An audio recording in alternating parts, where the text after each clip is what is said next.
আবার নেতারা বলছেন গ্রেপ্তার বাড়াও, তা নাহলে জেতা যাবে না। আরে তুই আজ আছিস কাল থাকবি না, তখন দেখবি তোর লেজা আছে মাথা নেই, মাথা আছে লেজা নেই।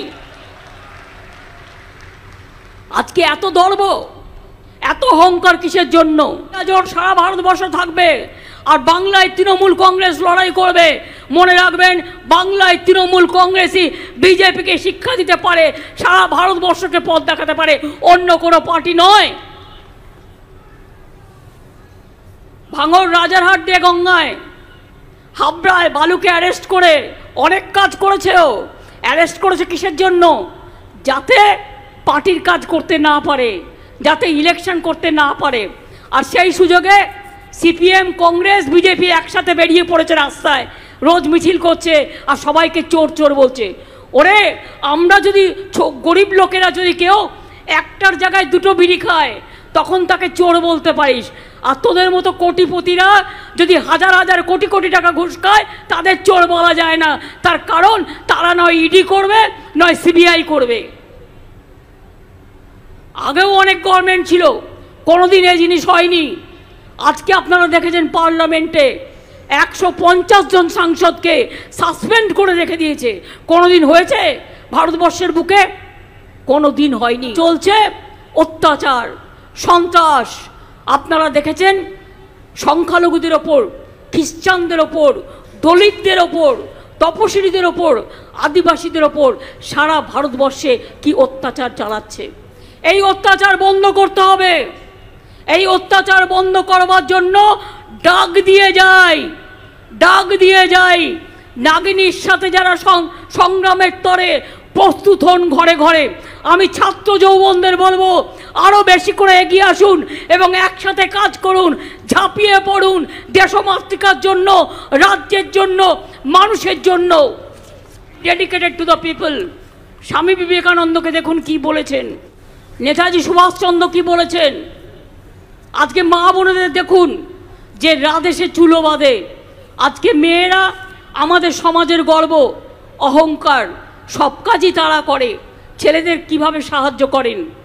মনে রাখবেন যে কথা আমি বারবার বলি, যে রাদেশে চুলো বাঁধে। কিছু কিছু এলাকায় আমি শুনতে পাচ্ছি কেউ নিজেরা কেউকেটা হয়ে গেছেন এবং নিজেদের জন্য তারা পার্টির মুখটা মনে রাখছেন না। আমাকে এত খাটতে হচ্ছে এটা মনে রাখছেন না। আপনাদের জন্য, মানুষের জন্য আমার জীবন দান। আমি সারা জীবন মার খেতে খেতে এসছি এই জায়গাটায়। আজকে মনে রাখবেন, এমনি ক্ষমতায় আমরা পার হইনি। শোভনদা বলছিল, আমি শুনছিলাম, লোকনাথ মন্দিরের ওখান থেকে আমার কানে আসছিল যে 34 বছর ধরে একটা বদমাশ অচল পাথর বাংলায় বসেছিল, কিচ্ছু করেনি, কারোর জন্য কিচ্ছু করেনি। আর বিজেপি আজ পর্যন্ত কারোর জন্য কিছু করেনি। ইলেকশন আসলে মিথ্যে ভাওতা দেয়। মনে আছে আপনাদের? 15 লাখ টাকা দেবো সবার অ্যাকাউন্টে, বিজেপিকে ভোট দাও। কেউ পেয়েছিলেন একটাও টাকা? নোটবন্দির সময় মানুষের কত ক্ষতি হয়েছিল। এই তো কিছুদিন আগে, 4টে ইলেকশনের আগে বলল 2000 টাকার নোট বাতিল। সব লোকেরা তাড়াতাড়ি চলে গেল নোট ভাঙাতে। তারপরে বলছে না বাতিল হবে না। তার কারণ বাতিল হবে কি করে? সব নোট তো বিজেপির ঘরে, সব নোট তো বিজেপির ঘরে। যত ইডিয়াস তত টাকা লুট করছে আর এই টাকাগুলো বিজেপির পকেটে যাচ্ছে। কোভিড যখন হয়েছিল মনে আছে? পিএম কেয়ার ফান্ড কত টাকা তুলেছে আজ পর্যন্ত কেউ জানে? কেউ জানে না। প্রত্যেকটা প্রজেক্টে ওরা কত কমিশন খায় জেনে নিন, তারপরে তৃণমূল কংগ্রেসের দিকে হাত তুলবে। আর যারা সবচেয়ে বেশি তৃণমূল কংগ্রেসকে জ্বালিয়েছে, যে গদ্দাররা, যে রজাকাররা, তারা আজকে প্রতিদিন পুলিশ দেখলে চোর বলছে, সেক্রেটারিদের দেখলে চোর বলছে, তৃণমূলকে দেখলে চোর বলছে। আমি বলি, চোরের জ্যাঠামশাই তোরা, চোরের ঠাকুরদার তোরা, ছিচকে চোর নোস, তোরা হচ্ছিস বড় বড় ডাকাত। নমস্কার, আমি সুধন বোস, আপনারা দেখছেন WBN ইন্ডিয়া। এই মাত্র মমতা বন্দ্যোপাধ্যায়ের বেশ কিছু বিস্ফোরক কথাবার্তা আপনারা শুনলেন। তিনি কি বলতে চাইছেন, এই মুহূর্তে কেনই বা এত বিস্ফোরক, সেটা আমাদের রাজনৈতিক ঠিক প্রেক্ষাপটটা একটু বুঝতে হবে। এই মুহূর্তে সামনেই 24-এর লোকসভা নির্বাচন, অথচ এ রাজ্যে যে তাদের যে ইন্ডিয়া জোট অনেকটাই ভেঙে পড়েছে, ইন্ডিয়া জোটের অস্তিত্ব এ রাজ্যে খুবই দুর্বল পরিস্থিতিতে আছে। কারণ জানেন, বাম কংগ্রেস তারা সবাই এই জোট বিরোধিতা করছে অন্তত পক্ষে এ রাজ্যে।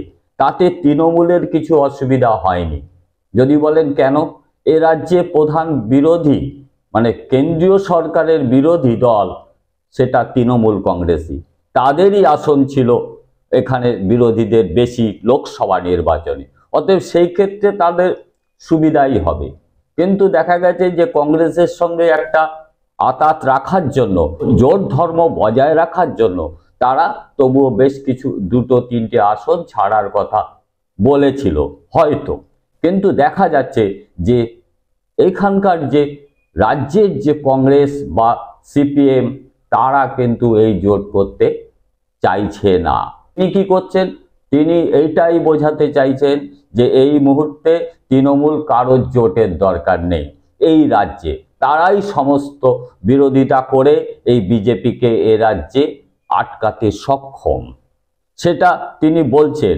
কিন্তু একটা জিনিস লক্ষ্য করুন, এই সব করতে গিয়ে তাকে কিন্তু বালুর সঙ্গ রাখতে হচ্ছে। বালুকে তার সভাপতিত্ব ওখান থেকে বাদ দিয়েছে বটে, তাকে কিন্তু এটা বলছে না যে বালু চুরি করেছে, তাকে ধরে রেখেছে।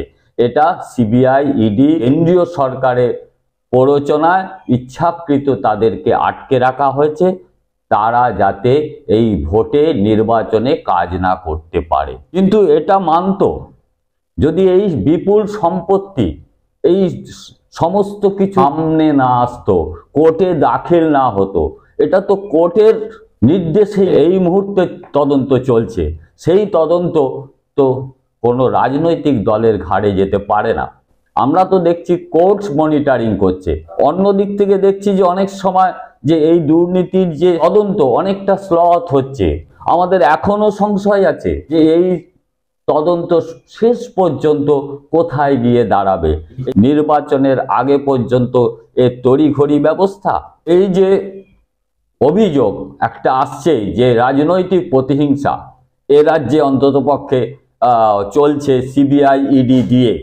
এই পরিপ্রেক্ষিতে জানেন যে যখনই গীতা পাঠ শেষ হয় তার পরের দিনই জেপি নাড্ডা এবং অমিত শাহ এ রাজ্যে উপস্থিত হয় টাটকা নির্বাচনের হাওয়া বজায় রাখতে।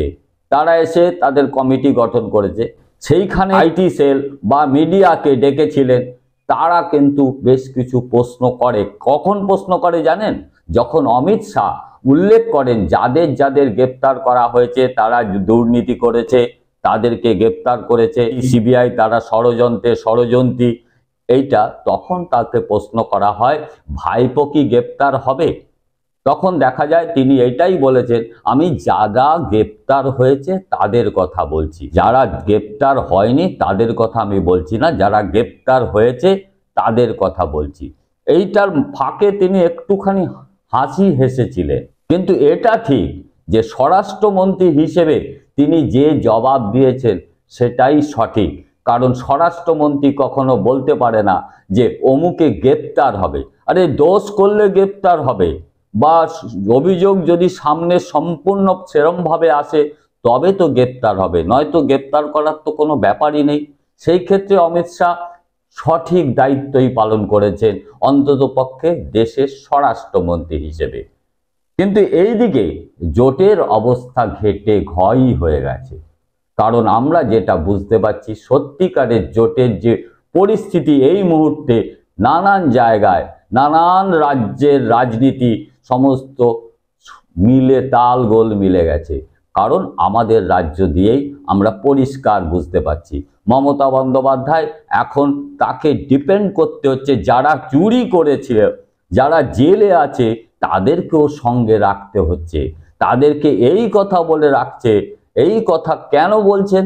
কারণ দুর্নীতি যে সত্যি হয়েছে সেটাকে সম্পূর্ণ অস্বীকার করার জায়গা নেই, কিন্তু তিনি জোর করেই অস্বীকার করছেন, জোর করেই এটাকে চাপা দেওয়ার চেষ্টা করছেন। Defence is the best offence এটা মনে করেই ভোটে যেতে চাইছেন এবং এই লোকসভা নির্বাচনকে অতিক্রম করতে চাইছেন এবং তার সুফল চাইছেন, যে অন্তত পক্ষে এই চুরি চোর যতক্ষণ প্রমাণ না হবে ততক্ষণ সে চোর নয়, এই যে জিনিসটা সেটাই করেছে। কারণ অনুব্রত মণ্ডলকে এখনো আছে দলে, কিন্তু পার্থ চট্টোপাধ্যায়কে কিন্তু ছেটে দিয়েছেন। কারণ একটাই কারণ, ওখানে চোখের সামনে টাকা পাওয়া গেছে, যেটা দেখা গেছিল চোখের সামনে টাকা রয়েছে, সেইটাকে তিনি অস্বীকার করতে পারেননি। সেই মুহূর্তে দলের মধ্যেই একটা গন্ডগোল হয়েছিল, 6-7 দিনের মধ্যেই তাকে কিন্তু বহিষ্কার করেছেন, সাসপেন্ড করেছেন।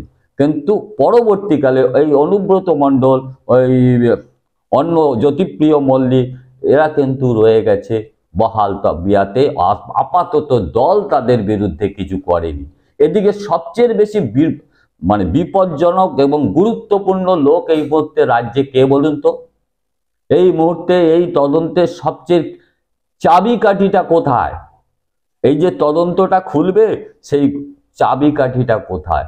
আসলে সেই চাবিকাঠি সুজয় কৃষ্ণ ভদ্রের কণ্ঠেশ্বরে। সেই চাবিকাঠি খোলার জন্য ইডি সিবিআইকে দেখতে পাচ্ছি তোলপাড় করে ফেলছে, কিন্তু আজও পর্যন্ত সেই কণ্ঠস্বর আর হয়ে ওঠেনি। এদিকে দেখতে পাচ্ছেন মঞ্চ থেকে মমতা বন্দ্যোপাধ্যায় যে আক্রমণ শানাচ্ছেন, সেটা কি খালি বিজেপির বিরুদ্ধে? না, তার জোটসঙ্গী সিপিএম কংগ্রেসের বিরুদ্ধে আসছেন। কেন শানাচ্ছেন? তার কারণ তিনি এটা বোধহয় বুঝতে পেরে গেছে জোটটা সত্যি ঘেটে ঘ হয়ে গেছে।